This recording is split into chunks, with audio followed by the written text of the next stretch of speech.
लोकसभा चुनाव 2024 की अब तैयारियां हर पार्टी अपने हिसाब से करने लगी है। इसी कड़ी में भारतीय जनता पार्टी जो देश की सबसे बड़ी पार्टी है, और अगर बात की जाए भाजपा के अपने वक्तव्य की, तो भाजपा कहती है कि हम विश्व के सबसे अधिक जनाधार वाली पार्टी हैं। ये सच्चाई भी है। फिलहाल अब 2024 लोकसभा चुनाव की तैयारियां सारी पार्टियां अपने अपने हिसाब से करने लगी हैं। अभी आज कल की खबर है कि कांग्रेस में समाजवादी पार्टी बिना किसी प्लानिंग के आगरा दौरे के दौरान, राहुल गांधी जी के आगरा दौरे के दौरान अखिलेश यादव जी उस पार्टी में शामिल हुए और उनके साथ मिलके रोड शो किए। इसी तरह सारी पार्टी अपने अपने हिसाब से जन भावनाओं को अपने फेवर में करने के लिए और मत को अपने फेवर में करने के लिए तैयारी चालू कर दी है। चूँकि अभी चुनाव का डेट तो क्लियर नहीं हुआ है, लेकिन संभावित है कि अब मई तक चुनाव होगा। फरवरी का महीना खत्म होने वाला है और इसको देखते हुए मात्र अब करीब करीब 100 दिन से अंदर का समय बचा है लोकसभा चुनाव और देश को नया प्रधानमंत्री मिलने में। इसको देखते हुए हर बड़ी पार्टियां चुनाव के लिए अपने गठबंधन दोस्तों को गठबंधन करने में लगे हुए हैं। हर छोटी छोटी पार्टियों को गठबंधन अपने हिसाब से करने में लगे हुए हैं। भाजपा भी इसमें पीछे नहीं है और गठबंधन करने में लगी हुई है। भाजपा के निशाने पे 2-3 पार्टियां पूर्वांचल में काफ़ी प्रायोरिटी के साथ रहती हैं, जिसमें एक राजभर जी हैं, संजय निषाद जी हैं और अनुप्रिया पटेल जो बनारस, मिर्जापुर, रॉबर्ट्सगंज एरिया पकड़े हुए, प्रतापगढ़ पकड़े हुए अपना एक प्रभाव रखती है जो कुर्मी बहुल इलाका है। आइए हम आज जानते हैं इसमें कि किस पार्टी को कितना सीट मिलता है और भाजपा किसके साथ गठबंधन करने जा रही है। तो हम पहले ओम प्रकाश राजभर जी की बात करने जा रहे हैं। ओम प्रकाश राजभर जी मौसम विज्ञानी के नाम से भी प्रसिद्ध हो चुके हैं उत्तर प्रदेश की राजनीति में, और उत्तर प्रदेश की राजनीति में उनके अनुसार वह बहुत ही बड़ा प्रभाव रखते हैं। चूंकि इस प्रभाव को जांचने के लिए अभी भाजपा ने एक उपचुनाव में उनके एक कैंडिडेट जो बसपा के थे पहले, उनको भी भाजपा में शामिल करा के उन दोनों आदमी को चेक किया। उसमें सपा के एक प्रतिद्वंदी के द्वारा, सुधाकर सिंह के द्वारा इनकी बहुत ही जबरदस्त हार हुई और जो बसपा से आए हुए थे उनका और ओम प्रकाश राजभर जी की साझा मेहनत भी काम नहीं कर पाई। वो सीट भाजपा के लिए नहीं निकाल पाए। फिलहाल ओम प्रकाश राजभर जी बसपा, भाजपा, सपा से होते हुए फिर भाजपा में आकर बैठे हैं और अपने बड़बोलेपन के कारण किसी भी पार्टी में अपनी जगह को फिक्स नहीं कर पा रहे हैं। इसका भाजपा भरपूर उपयोग करेगी और उनका प्रयोग करेगी। चूंकि जो ओम प्रकाश राजभर जी हैं वह राजभर समाज के नेता के तौर पे जाने जाते हैं और अपने को प्रोजेक्ट भी करते हैं कि वह भाजपा के लिए राजभर वोट को एक मुश्त इनके लिए डलवा सकते हैं। इसको देखते हुए जब से उन्होंने भाजपा ज्वाइन किया है, उत्तर प्रदेश कैबिनेट में मंत्री पाने के लिए भी काफ़ी जोर आजमाइश करते दिखे। चूँकि भाजपा की तरफ से कह दिया गया है कि जब मंत्रिमंडल का विस्तार होगा विधानसभा के, तो उसमें आपको मंत्री पद दिया जाएगा। अभी तक मंत्रिमंडल का विस्तार नहीं हुआ है, इसलिए उन मंत्री बनेंगे कि नहीं बनेंगे इस पर बात करना अभी कुछ अच्छा नहीं रहेगा। हो सके भाजपा मंत्रिमंडल का विस्तार करे और उनको कैबिनेट मंत्री का दर्जा दे दे राज्यसभा में, विधानसभा के द्वारा। अब आप जाने कि इनको कितनी सीट मिलनी चाहिए भाजपा में और कितना ये मांग रहे हैं और कितना मिलेगी।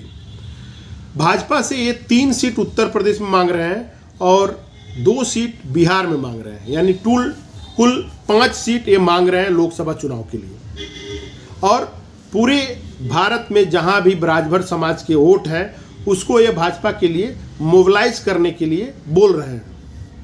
भाजपा इनकी मांग को देखते हुए और इनकी मजबूरी का फायदा भी उठाते हुए, जहां तक बातें उछन के आ रही हैं मीडिया में, बाहर से आ रही हैं, वो देखा जा रहा है कि ओम प्रकाश राजभर को सिर्फ और सिर्फ 1 सीट मिलना है उत्तर प्रदेश में। और बिहार में चूंकि ऑलरेडी बहुत छोटी छोटी पार्टियां हैं और उनके साथ भाजपा गठबंधन कर रहा है, वहाँ भी पेच फंसी हुई है, तो कुल मिला के इनको सिंगल 1 सीट मिलना है।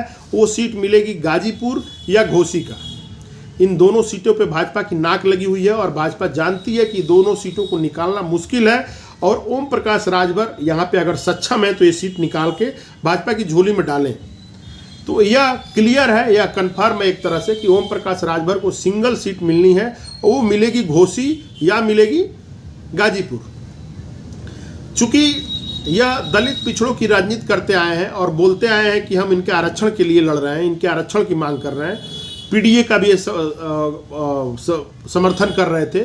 चूंकि पीडीए का समर्थन करते करते फिर सपा का साथ छोड़ के सपा सुप्रीमो को गाली देते आए हैं और अब फिर आके योगी जी के पाले में बैठे हुए हैं और योगी जी के लिए काम करने की बात कर रहे हैं पूरी ईमानदारी के साथ। इन सारी चीज़ों को, घटनाक्रमों को अगर नाप जोख के बोला जाए तो इस वक्त ओम प्रकाश राजभर जी फंसे हुए हैं, किसी और पार्टी में उनके लिए जगह नहीं है और उन्हें किसी भी तरह चाहे एक सीट भी मिले भाजपा के साथ ही रहना है। और एक चीज़ मैं और आपको बताना चाह रहा हूं कि हो सके ओम प्रकाश राजभर जी का जो चुनाव चिन्ह छड़ी है, जो सुभाषपा का चुनाव चिन्ह छड़ी है, यह चुनाव उनको उस सीट पे, उस निशान पर ना मिले, इनको कमल से लड़ना पड़े या इनके पुत्र को अगर कोई सीट दिया जा रहा है तो हो सके वो कमल के निशान से लड़े हों।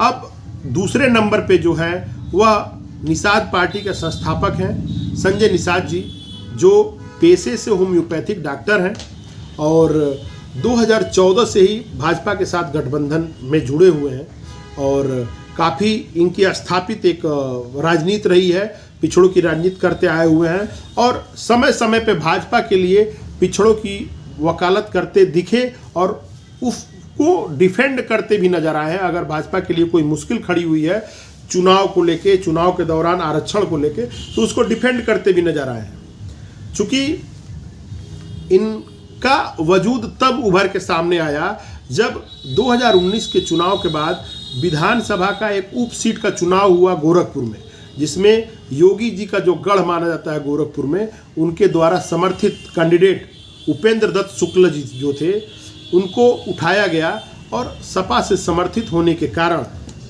प्रवीण निषाद, जो कि इनके पुत्र हैं संजय निषाद जी का, करीब 22-25 हज़ार वोटों से जीत गए। तो भाजपा को समझ में आया कि इनका इस जाति विशेष जो मल्लाह निषाद जातियां हैं, इन जातियों में इनका बहुत गहरी पैठ है और जहां पे भी निषाद और मल्लाह जातियां हैं उनकी ये आरक्षण की मांग करते आए हैं, तो यह इनका एक अलग वोट बैंक है। तो इसको हम अपने साथ जोड़ के अपनी सीट को कन्फर्म कर सकते हैं। इस फार्मूला को देखते हुए फिलहाल वो संत कबीर नगर के प्रवीण निषाद जी सांसद भी हैं इस वक्त और इस फार्मूला को देखते हुए यह पार्टी निषाद पार्टी भाजपा का एलाइन पार्टी है और एनडीए में सदस्य है। इनको भी यहाँ पे 2 सीट मिलनी है। एक सीट इनको जो मिलेगा वो संत कबीर नगर का मिलेगा और एक उसी आसपास का एक कोई सीट इनको मिलना है जहाँ पे भी देश में मल्लाह और निषाद पार्टियों की बहुलता हो। तीसरे नंबर की उत्तर प्रदेश की राजनीति में छोटी पार्टियों में अगर बात किया जाए तो इन दोनों पार्टियों से बड़ी पार्टी एक पार्टी है अपना दल। अपना दल बेसिकली सोनेलाल पटेल जी की पार्टी रही है।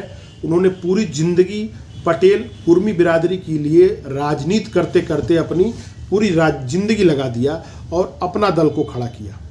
अपना दल का प्रभाव पूर्वी उत्तर प्रदेश में बहुत ही अधिक रहा है। खास तौर से यह जो जिलाएं बनारस से जुड़ी हुई हैं, बनारस, चंदौली, मिर्ज़ापुर, रॉबर्ट्सगंज, रेणुकूट, प्रतापगढ़, इन जिलाओं में इनकी बहुत ही अच्छी संख्या है। कुर्मी बाहुल्य इलाका है और इन इलाकाओं में इनका एक अपना अलग पकड़ है।